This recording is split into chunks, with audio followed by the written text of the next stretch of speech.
एक वन में एक तपस्वी रहते थे। वे बहुत पहुंचे हुए ऋषि थे। उनका तपस्या बल बहुत ऊंचा था। रोज वो प्रातः आकर नदी में स्नान करते और नदी किनारे के एक पत्थर के ऊपर आसन जमाकर तपस्या करते थे। निकट ही उनकी कुटिया थी, जहां उनकी पत्नी भी रहती थी। एक दिन एक विचित्र घटना घटी। अपनी तपस्या समाप्त करने के बाद ईश्वर को प्रणाम करके उन्होंने अपने हाथ खोले ही थे कि उनके हाथों में एक नन्ही सी चूहिया आ गिरी। वास्तव में आकाश में एक चील पंजों में उस चूहिया को दबाए उड़ी जा रही थी और संयोगवश चूहिया पंजों से छुटकर गिर पड़ी थी। ऋषि ने मौत के भय से थर-थर कांपती चूहिया को देखा। ऋषि और उनकी पत्नी के कोई संतान नहीं थी। कई बार पत्नी संतान की इच्छा व्यक्त कर चुकी थी। ऋषि दिलासा देते रहते थे। ऋषि को पता था कि उनकी पत्नी के भाग्य में अपनी कोख से संतान को जन्म देकर मां बनने का सुख नहीं लिखा है। किस्मत का लिखा तो बदला नहीं जा सकता, परंतु अपने मुंह से ये सच्चाई बताकर वे पत्नी का दिल नहीं दुखाना चाहते थे। ये भी सोचते रहते कि किस उपाय से पत्नी के जीवन का ये अभाव दूर किया जाए। ऋषि को नन्ही चूहिया पर दया आ गई। उन्होंने अपनी आंखें बंद कर एक मंत्र पढ़ा और अपनी तपस्या की शक्ति से चूहिया को मानव बच्ची बना दिया। वो उस बच्ची को हाथों में उठाए घर पहुंचे और अपनी पत्नी से बोले, सुभागे, तुम सदा संतान की कामना किया करती थी। समझ लो कि ईश्वर ने तुम्हारी प्रार्थना सुन ली और ये बच्ची भेज दी। इसे अपनी पुत्री समझकर इसका लालन पालन करो। ऋषि पत्नी बच्ची को देखकर बहुत प्रसन्न हुई। बच्ची को अपने हाथों में लेकर चूमने लगी। कितनी प्यारी बच्ची है, मेरी बच्ची ही तो है ये, इसे मैं पुत्री की तरह ही पालूंगी। इस प्रकार वो चूहिया मानव बच्ची बनकर ऋषि के परिवार में पलने लगी। ऋषि पत्नी सच्ची मां की भांति ही उसकी देखभाल करने लगी।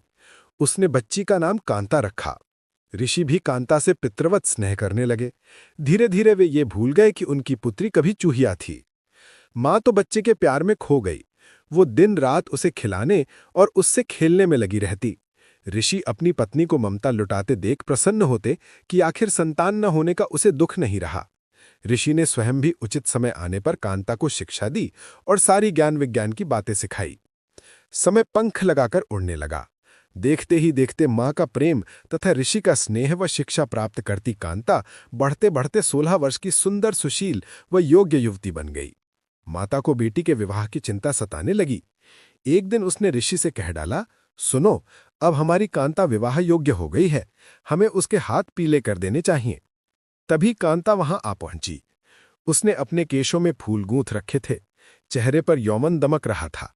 ऋषि को लगा कि उनकी पत्नी ठीक कह रही हैं। उन्होंने धीरे से अपनी पत्नी के कान में कहा, मैं हमारी बिटिया के लिए अच्छे से अच्छा वर ढूंढ निकालूंगा। उन्होंने अपने तपोबल से सूर्यदेव का आवाहन किया। सूर्य ऋषि के सामने प्रकट हुए और बोले, प्रणाम मुनिश्री, कहिए आपने मुझे क्यों स्मरण किया, क्या आज्ञा है? ऋषि ने कांता की ओर इशारा करके कहा, ये मेरी बेटी है, सर्वगुण सुशील है, मैं चाहता हूं कि तुम इससे विवाह कर लो। तभी कांता बोली, तात, ये बहुत गर्म है, मेरी तो आंखें चुंधिया रही हैं, मैं इनसे विवाह कैसे करूं? न कभी इनके निकट जा पाऊंगी, न देख पाऊंगी। ऋषि ने कांता की पीठ थपथपाई और बोले, ठीक है, दूसरे और श्रेष्ठ वर देखते हैं। सूर्यदेव बोले, ऋषिवर, बादल मुझसे श्रेष्ठ हैं, वो मुझे भी ढक लेता है, उससे बात कीजिए। ऋषि के बुलाने पर बादल गरजते लरजते और बिजलियां चमकाते प्रकट हुए। बादल को देखते ही कांता ने विरोध किया, तात, ये तो बहुत काले रंग का है, मेरा रंग गोरा है, हमारी जोड़ी नहीं जमेगी। ऋषि ने बादल से पूछा, तुम ही बताओ कि तुमसे श्रेष्ठ कौन है?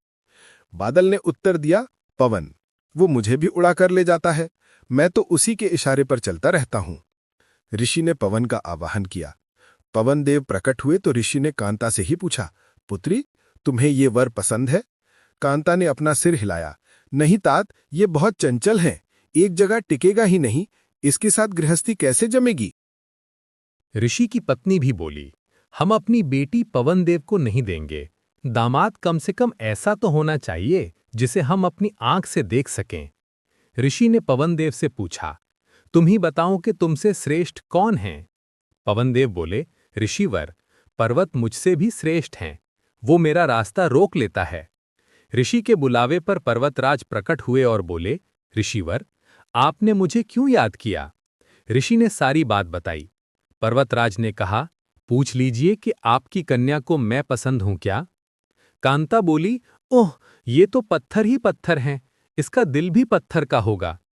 ऋषि ने पर्वतराज से उससे भी श्रेष्ठ वर बताने को कहा, तो पर्वतराज बोले, चूहा मुझसे भी श्रेष्ठ है, वो मुझे भी छेद कर बिल बनाकर उसमें रहता है।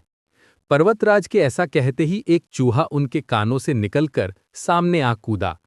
चूहे को देखते ही कांता खुशी से उछल पड़ी। तात, तात, मुझे ये चूहा बहुत पसंद है, मेरा विवाह इसी से कर दीजिए। मुझे इसके कान और पूंछ बहुत प्यारे लग रहे हैं, मुझे यही वर चाहिए। ऋषि ने मंत्र बल से एक चूहिया को तो मानवी बना दिया, पर उसका दिल तो चूहिया का ही रहा। ऋषि ने कांता को फिर चूहिया बनाकर उसका विवाह चूहे से कर दिया और दोनों को विदा किया।